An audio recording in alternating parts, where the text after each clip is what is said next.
Assalamualaikum warahmatullahi wabarakatuh. Saya Khadijah Makarim.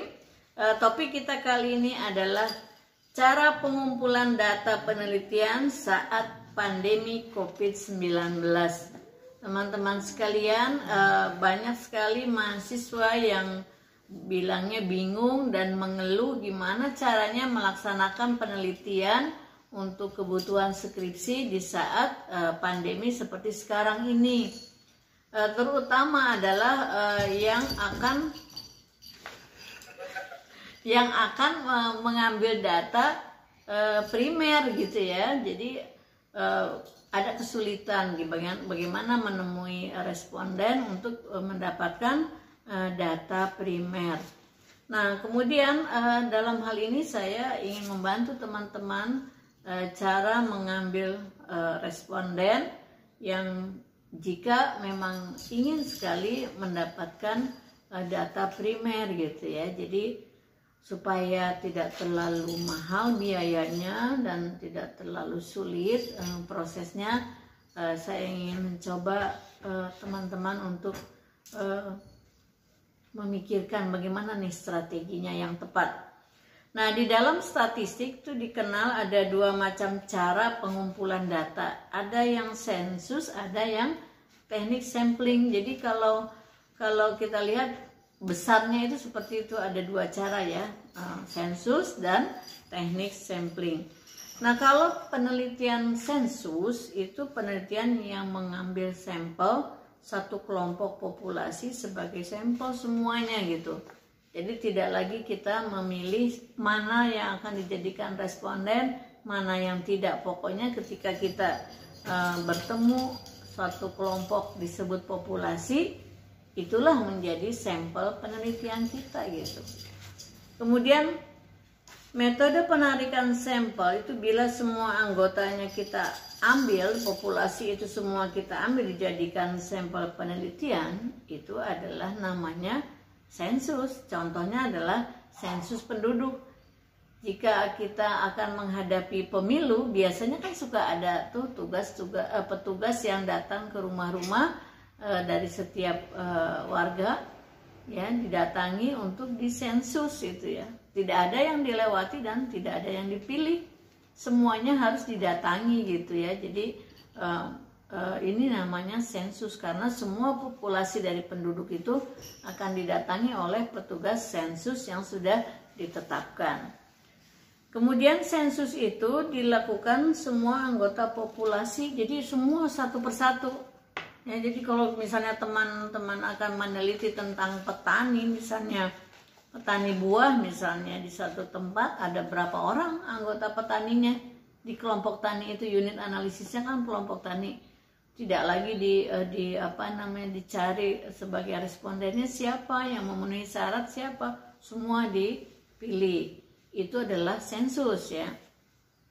Nah, alat ukurnya adalah kuesioner yang sudah terstruktur, jadi menggunakan wawancara tertutup, biasanya menggunakan skala Likert ya, ukuran 1 sampai 5 misalnya. Jadi jenis datanya adalah data ordinal ya. Nah, baik teman-teman sekalian, metode sensus itu ada kelemahan dan kelebihannya ya.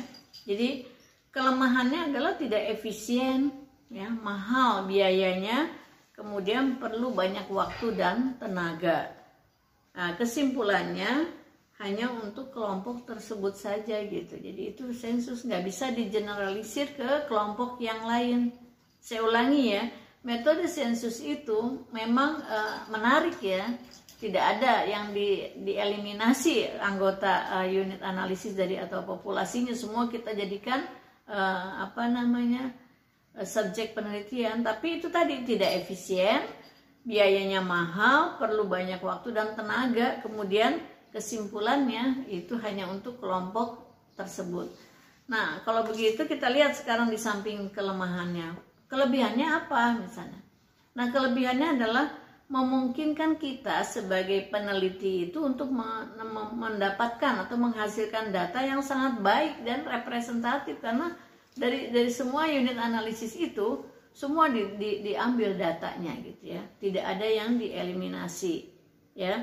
Kemudian apa yang kita harapkan dengan kondisi yang sebenarnya itu akan kita dapatkan, itu kelebihannya gitu. Jadi ya sesuailah, karena kelebihannya seperti itu, tadi kekurangannya menghemat nggak bisa menghemat ya. Jadi biayanya besar, waktu harus banyak gitu kan, padahal kita sekarang ini sedang pandemi gitu ya. Kemudian unit populasinya yang kalau kita mau ambil sensus nih ya, itu bisa penduduk, bisa jenis usaha apa saja misalnya, kemudian mahasiswa, pelajar, pekerjaan ya, jadi jenis pekerjaan ya, dan lain-lain. Itu adalah unit populasi dari metode sensus. Baik teman-teman sekalian, sekarang kita masuk ke yang kedua, yaitu teknik sampling. Nanti kita pilih nih yang cocok dengan masa pandemi itu, sebetulnya yang sensus kah atau yang teknik sampling ya. Teknik pengambilan sampel teknik sampling itu adalah teknik pengambilan sampel yang menetapkan sampel yang akan diambil sebagai subjek penelitian. Bagaimana caranya adalah tentukan populasi ya, ataupun unit analisisnya.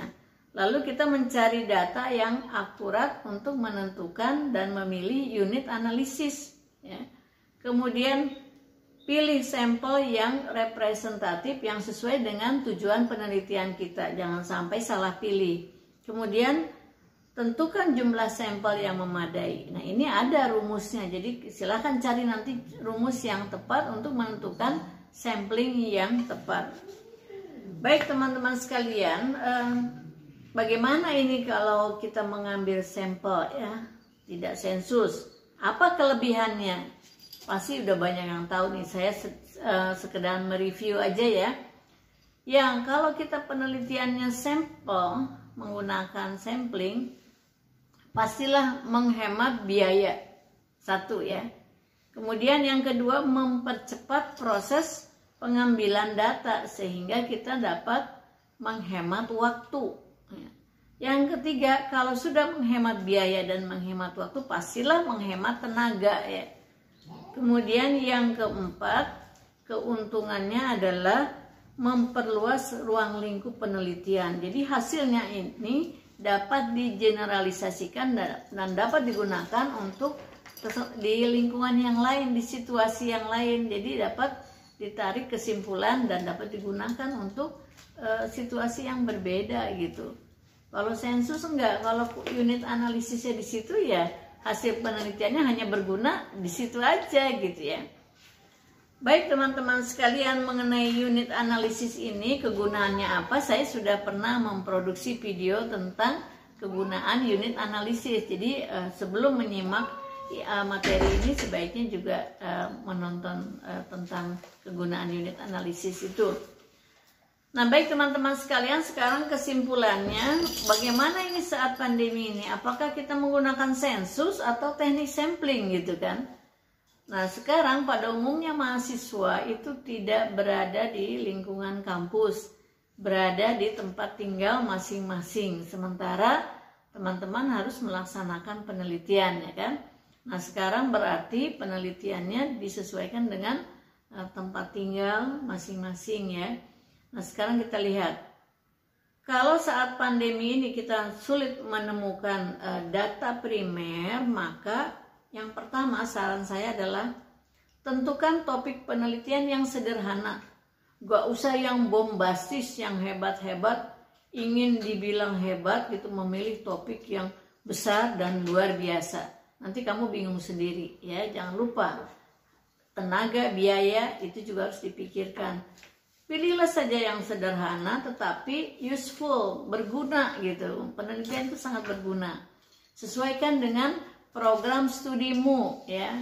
Kompetensi di tingkat program studi.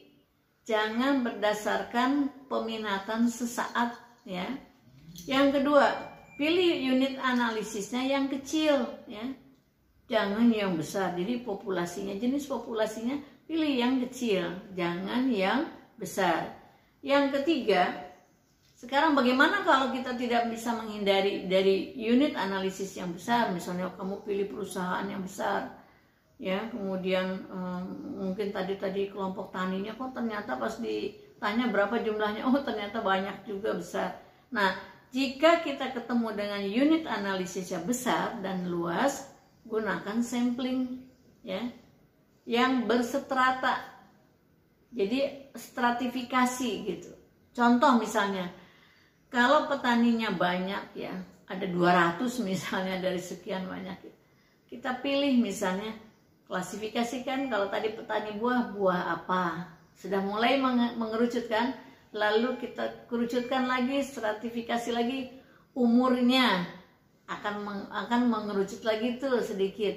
Lalu pengalaman berusaha tani, nah ini juga akan menjadi dasar untuk kemudian kita akan mendapatkan unit analisis yang tidak terlalu besar, ya. Jadi syarat-syarat itu kita gunakan untuk menstratifikasi, ya. Kemudian bagaimana kalau misalnya unit analisisnya sudah kecil, sudah terbatas? Kalau kita mau ambil sampling, wah habis dong datanya, ini si unit analisisnya, orangnya udah sangat sedikit misalnya. Nah, kalau memang kita ketemu unit analisis yang sudah kecil, ya sudah, kita pakai metode sensus gitu. Ya, misalnya cuma ada 15 unit analisisnya atau ada 10. Ini bisa jadi pada penelitian psikologis misalnya, kesehatan mental misalnya. Ya kan, pada situasi tertentu, mungkin misalnya di tempat pekerjaanmu, misalnya di tempat sesuatu yang katakanlah yang berpotensi timbul stres gitu. Ternyata setelah didata, yang mengalami stres dan layak untuk dilakukan penelitian tidak banyak, hanya 15 atau hanya 10. Ya udah, itu ambil aja sebagai subjek kita seluruhnya, berarti kita mengambil metode sensus gitu. Tidak dibuat sampling, ya. Jadi itu teman-teman sekalian, ada dua bagaimana teknik kita mengambil data penelitian pada saat pandemi COVID-19 ini, supaya teman-teman gak usah bingung lagi bagaimana ini caranya, ya. Kesimpulannya, jika unit analisisnya besar, gunakan stratifikasi, ya, pengambilan sampelnya. Kemudian jika unit analisisnya sudah sedikit, tidak usah disampling lagi, ambil dengan metode sensus. Oke, mudah-mudahan ini bermanfaat. Jangan lupa contohnya tadi, misalnya kalau kamu ambil petani, ambil dari mulai umurnya sudah mulai berkurang, ambil dari pengalaman berusaha taninya sudah mulai berkurang. Jadi yang awal tadi ambil dari jenis buahnya misalnya gitu, ya. Jadi jenis usaha taninya, lalu pengalaman berusaha taninya, lalu umurnya, dan bisa jadi ditambah lagi kalau ingin kamu memperkecil lagi, misalnya pengalaman mengikuti pelatihan, udah 4, ya. Udah 4 cara kamu mensteril ataupun menseleksi lah, katakanlah menseleksi dengan metode stratifikasi, sampling. Oke, ringan kan? Gak usah bingung lagi. Tetaplah melakukan penelitian dengan benar supaya skripsimu juga bermutu, ya, bisa selesai tepat waktu. Gak usah berlama-lama di dalam kebingungan. Insya Allah lancar. Mudah-mudahan ini bermanfaat. Share ke teman-temanmu yang sedang akan menulis skripsi. Mohon maaf bila ada kesalahan. Sampai ketemu di video selanjutnya. Assalamualaikum warahmatullahi wabarakatuh.